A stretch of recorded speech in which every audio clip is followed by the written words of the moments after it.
Bismillahirrahmanirrahim. Assalamualaikum warahmatullahi wabarakatuh. Dengan seraya memanjatkan puji dan syukur kepada Allah, semoga kita selalu ada dalam lindungan, berkah dan ridhonya. Subhanallah, alhamdulillah, astagfirullah Allah.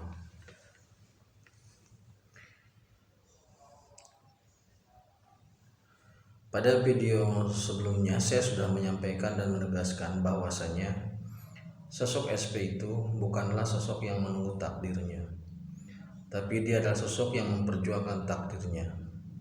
Dia mempelajari banyak hal supaya bisa memberikan solusi konkret terhadap permasalahan yang ada di masyarakat atau di umat. Jadi sekali lagi saya menghimbau, mari kita berpikir logis di zaman milenial ini supaya harapan kita menjadi kenyataan. Nah, pada saat SP berguru kepada Sunan Kalijaga yang merupakan tokoh budaya, ada banyak sekali yang dipesankan oleh Sunan Kalijaga kepada SP. Sebagaimana kita tahu bahwasanya Sunan Kali ini adalah pelopor budaya, terutama dalam hal wayang. Produk budaya seperti itu sangat penting menjadi media dalam penyebaran agama maupun penyebaran budaya. Nah, pesan yang disampaikan oleh Sunan Kali adalah masalah penataan hati, masalah tauhid, masalah kebersamaan dengan Allah. Jadi pada prinsipnya semua guru memang menekankan titik awalnya pada tauhid. Walaupun nanti pengembangannya ada yang ke ekonomi, ada yang ke syariat. Dan untuk masalah budaya, pesan Sunan Kali itu seperti ini. Hendaklah kita ini menghormati orang yang lebih tua, menghargai sesama dan menyayangi orang yang lebih muda. Relasi sosial seperti ini sangat penting dalam mewujudkan budaya yang sehat. Nah, bagaimana bisa mewujudkan budaya yang sehat ini? Kita harus membangun diri, membangun person yang memiliki keselarasan antara lisan, hati, dan perbuatan. Sehingga ketika kita menghormati orang, ketika kita menyayangi orang, ketika kita menghargai sesama, itu merupakan keselarasan mutlak. Dalam artian begini,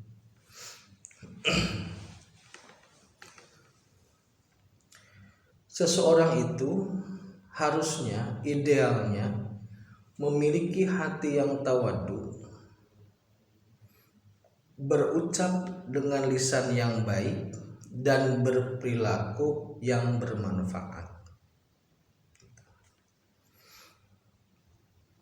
Karena kadang-kadang dan seringkali tiga hal itu kontradiktif, atau bahkan tiga hal itu selaras dalam ketidakbaikan atau selaras dalam kejahatan. Banyak sekali saat ini orang yang memiliki hati yang busuk, yang dengki, tetapi memiliki lisan atau memiliki ucapan yang sangat manis.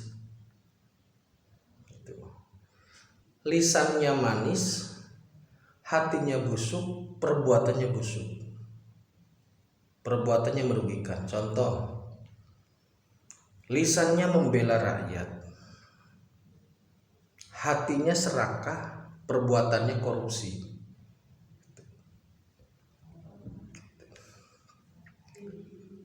Nah, atau bisa juga lebih parah lagi, lisannya kotor, hatinya kotor, perbuatannya kotor.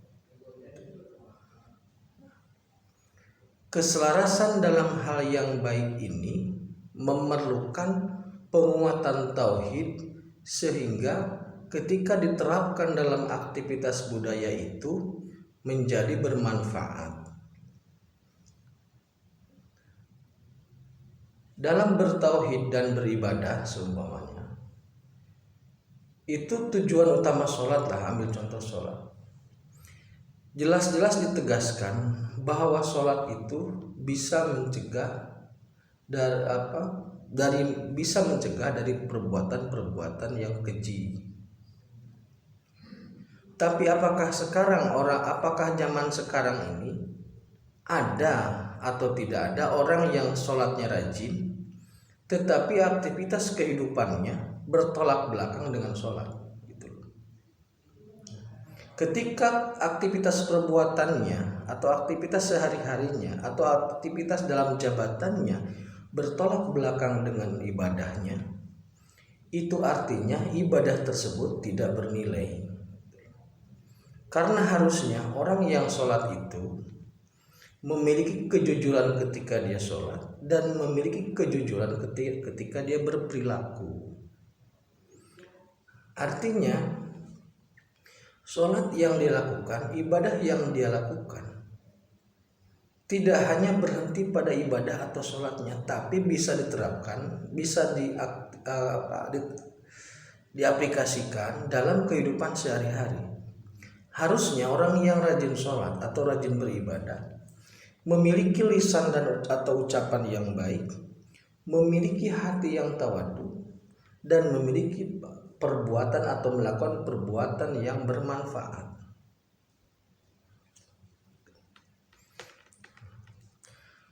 Nah, maka di sini bisa diambil garis yang sangat jelas bahwasanya pesan dari Sunan Kali itu menginginkan bahwa aktivitas kehidupan ini, aktivitas sosial, aktivitas relasi sosial itu dilandasi oleh kekuatan tauhid yang dicontohkan dalam perilaku beribadah.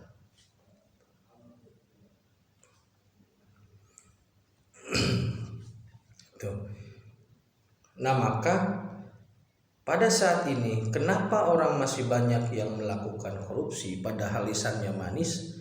Masih banyak orang yang melakukan kejahatan padahal mulutnya tampilannya manis? Itu berarti jawabannya adalah ibadahnya dia, tauhidnya dia rusak. Jadi ibadah tidak menolongnya, ibadah tidak membuat dirinya terhindar dari perbuatan keji tersebut. Nah, oleh karena itu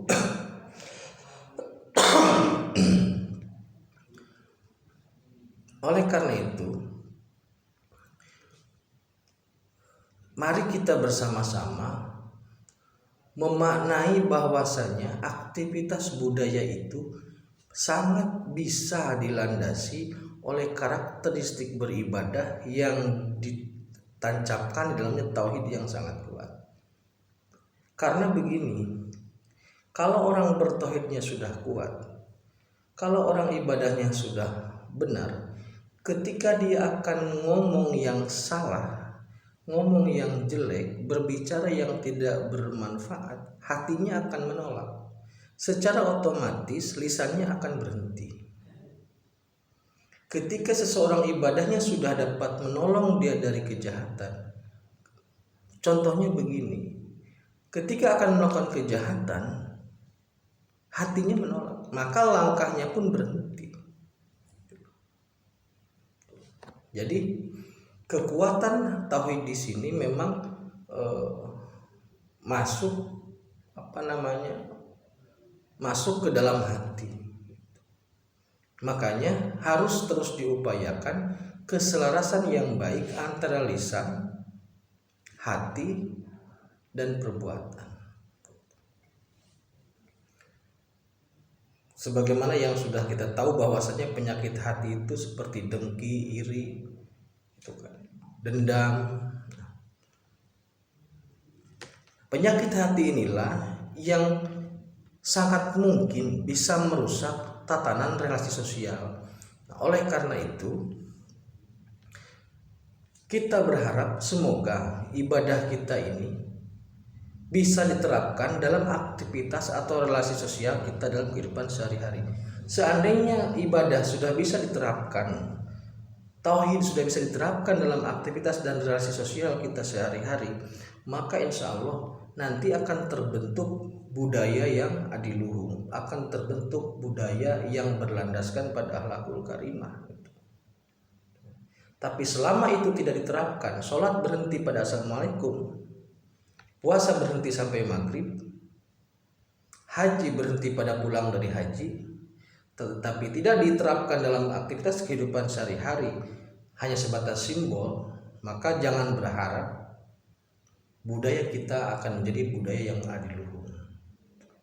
Karena kunci budaya adalah keselarasan yang baik antara lisan, hati, dan pikir, lisan, hati, dan perbuatan. Lisannya berucap baik, hatinya selalu terkait dengan Allah, dan perbuatannya bermanfaat untuk orang lain. Selama itu tidak terjadi, tidak selaras, maka jangan berharap akan tercipta budaya masyarakat yang berakhlak mulia atau budaya yang adiluhung. Demikian ya, terima kasih. Akhirul kalam. Assalamualaikum warahmatullahi wabarakatuh.